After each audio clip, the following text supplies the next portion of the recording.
Sa pagsapit ng hapon, tuluyan na ngang nakabalik si Dario na merong daladalang pagkain para sa kanyang mag-ina.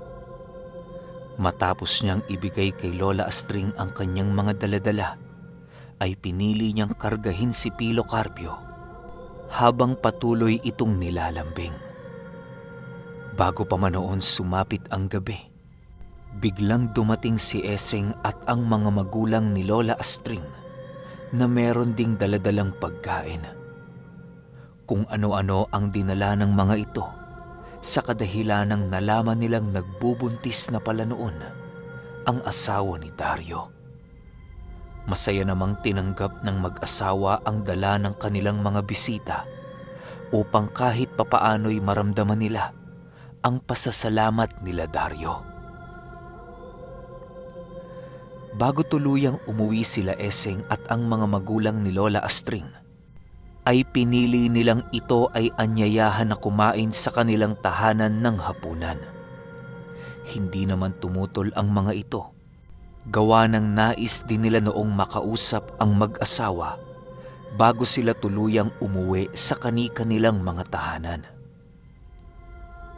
Ilang araw pa ang lumipas at sumapit na ang pang-5 buwan ng pagdadalang tao ni Lola Astring. Halos trabaho na lamang noon ang inaasikaso ni Dario sa kadahilanang nais niyang paghandaan ang paglabas ni Pio Carpio sa ating mundo. Hindi na rin noon makapaghintay si Lola Astring sa kadahilanang ang supling na ipapanganak niya noon ang magmamana ng kanyang lihim na karunungan. Isang araw, habang nagtatabas ng damo noon si Dario, ay biglang merong dumating na isang panauhing magpapagamot ng kanyang anak. Magandang umaga ho. Nandyan ho ba si Ginang Astring? Tanong ng panauhin. Nang marinig ito ni Dario, ay dali-dali din naman niyang tinungo ang kinaroroonan ng lalaki. Ano hong kailangan nyo? Tanong ni Dario. Ginoo, ipapagamot ko ho sana itong anak ko. Nandyan ho ba ang asawa ninyo? Sagot naman ng lalaki. Kasabay ng pag-uwi ka nito ay ang agara namang pagpasok ni Dario sa kanilang tahanan. Sakto namang papalabas noon si Lola Astring, kung kaya't agad din naman itong nakita ang panauhing magpapagamot sa kanya. Sa unang tingin noon ni Lola Astring, ay alam na niyang kinulam ito sa kadahilanang labis-labis ang pamamayat ng batang daladala ng lalaki. Paglapit ni Lola Astring sa panauhing yun, ay doon nga niya nakumpirma na ito nga ay biktima ng kulam. Sa paghawak ni Lola Astring sa anak ng lalaki, ay nagwika ito ng, Nako, kinulam ang anak mo ah. Maaari bang malaman kung sino ang iyong naging kaalitan? Wala naman ho kong nakaalitan, Ginang Astring. Pero itong anak ko ho, napasabak sa gulo noong nagdaang araw. Magmula ho nang mangyari ang gulong yon, ganito na ho ang nangyari sa kanya. Kung kani-kanino na namin siya pinatingnan, ngunit walang makapagtukoy ng kanyang naging sakit. sagot naman ng lalaki. Nang marinig ito ni Lola Astring, ay pinili nitong papasukin na muna sa kanilang tahanan ang mag-ama. Sa pagdating nila sa kanilang silid, ay doon ninais malaman ni Lola Astring ang buong pangyayari sa bata. Dahil nasa edad 18 taong gulang na ang binatang yun, kung kaya't inaasahan na ito ni Lola Astring na makakapagkwento sa kanila ukol sa mga nangyari bago siya tuluyang nagkasakit. Habang nagsasalaysay ang binata, ay panay naman ang pakikinig nila Dario at ni Astring upang malaman ang buong pangyayari. Sa pagbanggit ng binata sa pangalan ng kanyang nakaaway, ay bigla itong nagsisisigaw na parabang tinutusok ito ng isang matulis na bagay. Pilit niyang binabanggit ang pangalan ng kanyang nakaalitan, pero ganon at ganon pa rin ang nangyari sa kanya.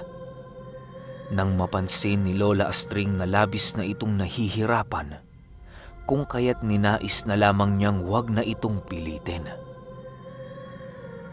"Huwag ka na munang magsalita, iho. Ako na ang bahala sa'yo. Humiga ka na muna dyan at uumpisahan ko na ang panggagamot." Wika ni Lola Astring. Kasabay ng kanyang pagwika ay ang dali-dali naman niyang pagtayo upang kunin ang kanyang mga gamit.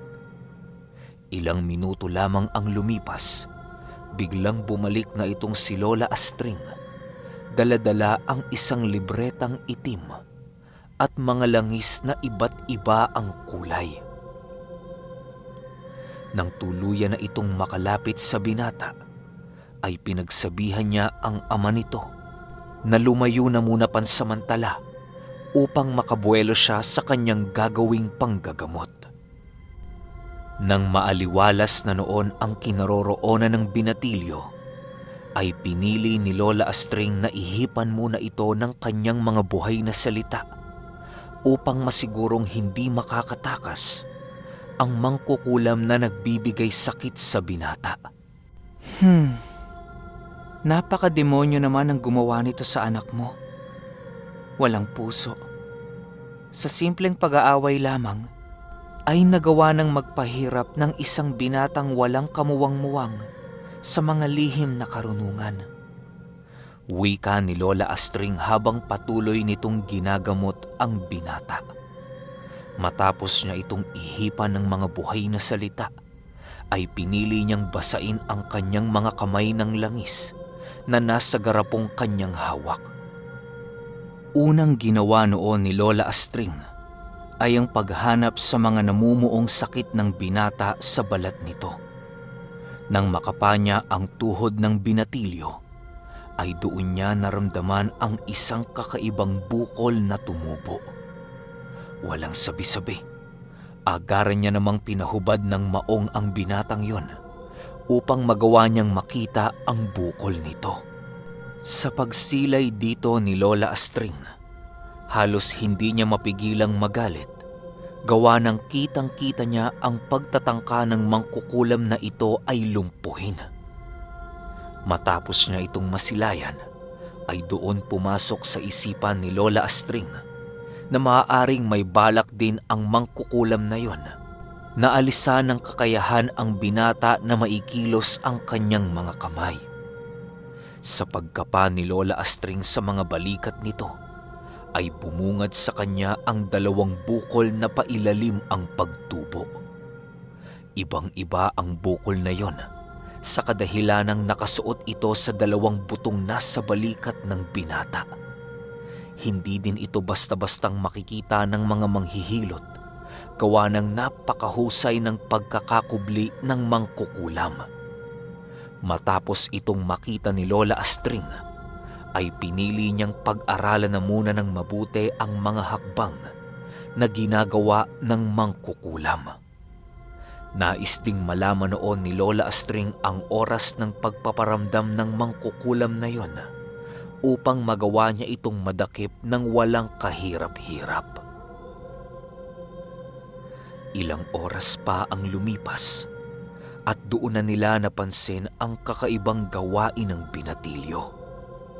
Sa pagsapit ng 6:00 ng hapon, ay nakita ito ni Dario nang umangat-ngat sa katre na parabang isang aso. Nang makita naman ito ni Lola Astring, ay dali-dali din naman niya itong nilapitan upang malapatan ng tamang gamot sa kulam. Ilang minuto pa ang lumipas, muli na namang nagpakawala ng mga usal si Lola Astring upang tuluyang madakip ang gumagawa ng kulam. Hindi pa man niya noon na kumpleto ang kanyang usal, ay bigla niyang naramdaman ang paglaho ng presensya ng mangkukulam na parabang naramdaman nito ang presensya ng asawa ni Dario. Sa pagkawala ng presensya ng mangkukulam sa biktima, ay halos mapangiti lang naman noon si Lola Astring. Yan ang gusto mo, di ba? Marunong ka rin palang tumakas sa gulo. Wika nito sa kanyang sarili. Kasabay ng pagwika noon ni Lola Astring, ay ang agara naman itong pag-usal na parabang meron itong kinakausap sa hangin. Ilang minuto pa ang lumipas, biglang meron itong dinakot sa kanyang harapan na parabang may nakuha itong bagay na hindi nasisilayan nila Dario. Segundo din lang naman noon ang pagitan nang tuluyan itong ibinato ni Lola Astring sa labas ng kanilang tahanan. Kasabay ng pagbato nito ay ang pagwika nito ng, Sige, tumakbo ka hanggang kaya mo. Tingnan natin kung magagawa mong matakasan ang mga inutusan kong engkantong habulin ka. Nang marinig ito nila Dario, halos hindi nila magawang makapaniwala sa sinabi ni Lola Astring. Matapos niya itong gawin, dali-dali din naman itong umupo sa tabi ng binatilyo upang ito ay kausapin. Ayos ka lang ba, iho? Huwag kang mag-alala. Malapit ko nang maparusahan ng taong may gawa sa iyo ng sakit na yan. Tatagan mo ang iyong loob, ha? Dahil nalalapit na ang ating paghihigante. Wika ni Lola Astring sa bata. Salamat ho, Ginang Sedes. Maraming salamat ho sa tulong ninyo. Sagot naman ng binatilyo. Matapos nitong makapagwika, ay pinili ni Lola Astring na ito ay pagpahingahin na muna upang kahit papaano'y magkaroon ito ng lakas sa pagsapit ng lalim ng gabi. Alam niyang madali lamang itong madadakip ng mga engkantong kanyang inutusan sa kadahilanang matataas ang uri ng mga ito. Bago pa man noon sumapit ang 9:00 ng gabi, ay tuluyan na ngang nakabalik ang mga engkantong inutusan ni Lola Astring na merong daladalang isang bilugang kristal na halos maihahalin tulad mo sa isang bato. Sa pag-ihip ng isang malakas na hangin sa loob ng pamamahay ni Lola Astring, ay doon nasipat ni Dario ang malabatong kamay ng mga engkanto. Hindi niya magawang masilayan ang wangis ng mga ito sa kadahilanang napakalakas ng sabulag nitong taglay. Sa pagkawala ng engkanto ay doon nakita nila Dario ang isang wisyong nakakulong sa hawak-hawak ni Lola Astring na bato. Matapos niya itong makuha, dali-dali rin naman niyang biniyak ang batong yon upang makuha ang wisyong nakakulong sa loob nito. Sa paghawak ni Lola Astring sa wisyo ng mangkukulam, ay agaran din naman niya itong inihipan sa pagmumuka ng binatilyo.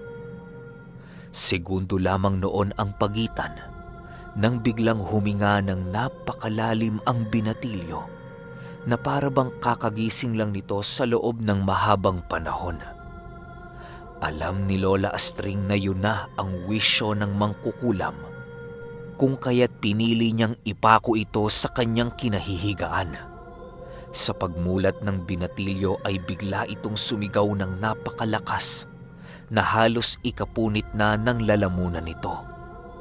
Nang makita nito si Lola Astring sa kanyang harapan, ay bigla itong pumikit habang nagwiwika ng, Paano mo ako nagawang matunton? Paano? Habang nagsasalita ang mangkukulam na yon, ay panay naman ang ginagawa nitong pagpupumiglas na parabang nais niyang tumakas sa pagkakadakip sa kanya ni Lola Astring.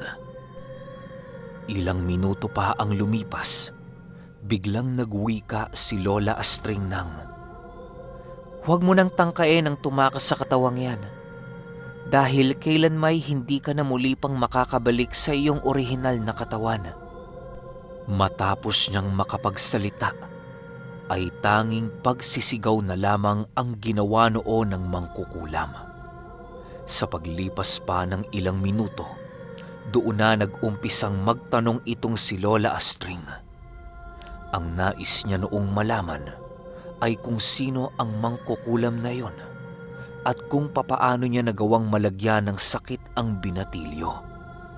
Dahil sa hindi pa siya noon napapakitaan ng dahas ni Lola Astring, kung kaya't naging matigas itong kausap.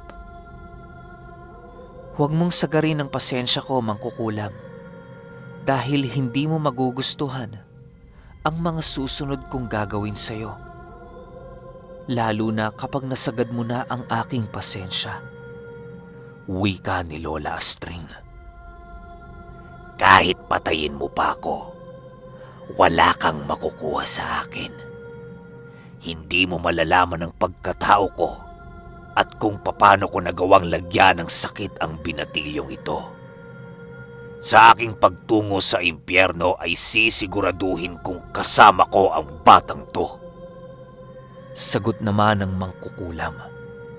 Nang marinig ito ni Lola Astring, ay mas lalo pang nag-init ang kanyang buong katawan. Halos hindi na niya noon napigilan ang kanyang sarili, kung kaya't doon na niya inumpisahan ang pagpapahirap sa mangkukulam. Ang unang ginawa noon ni Lola Astring ay ang ipasuot ang kanyang medalyon upang maramdaman nito ang labis na pagpapahirap na ni minsan sa buong buhay niya ay hindi niya pa nagawang maranasan. Nang masipat ng mangkukulam na hinuhubad na ni Lola Astring ang kanyang medalyon, doon na ito nag-umpisang makaramdam ng takot sa kanyang buong katawan. Halos sa pagsilay pa lamang ng mangkukulam sa paglapit ng mutya ng babaylan, ay hindi na niya nagawang mapigilan ang labis niyang pagkatakot na nararamdaman. Animoy isa ng baliw noon ang binatilyo dahil sa umiiyak at tumatawa ito ng sabay. Nang magawa ng maisuot ni Lola Astring sa mangkukulam ang kanyang medalyon, ay doon na ito naglulupasay na para bang nawawala ng buhay. Panay din ang pag-unat nito ng kanyang mga kamay at paa at sinasabayan ng mga malalalim na pag-ungol. Huwag kang mag-alala. Masasanay ka rin sa sakit na iyong nararamdaman. Tiisin mo lamang yan, dahil yan pa lamang ang unang yugto ng pagpapahirap ko sa iyo. Kapag hindi mo piniling magsalita, ay wala na akong magagawa kung hindi ang iparanas sa iyo ang buhay sa impyerno. Wika dito ni Lola Astring. Kasabay ng kanyang pagwika ay ang dali-dali naman niyang pagbawi ng kanyang medalyon. Halos maghingal kalabaw na noon ang mangkukulam dahil sa pagpapahirap na kanyang naranasan. Nang nasipat niyang muling isusuot sa kanya ang medalyon ni Lola Astring, ay wala na siyang nagawa kung hindi ang sumuko at ilahad ang kanyang ginawang pangkukulam sa binata. Nang marinig ni Lola Astring ang pagsuko nito, ay pinili na lamang niyang ibalik sa kanyang leeg ang medalyong kanyang hawak. Magsasalita ka din naman pala. Pinahirapan mo pa ako.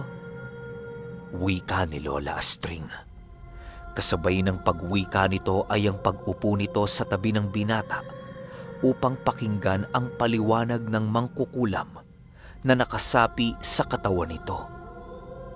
Ayon sa mangkukulam, na ang ginawa niya sa binatang yon ay ang estilo ng pangkukulam na kung saan ginagamitan ito ng kahit na anong likidong nanggaling sa kanilang biktima.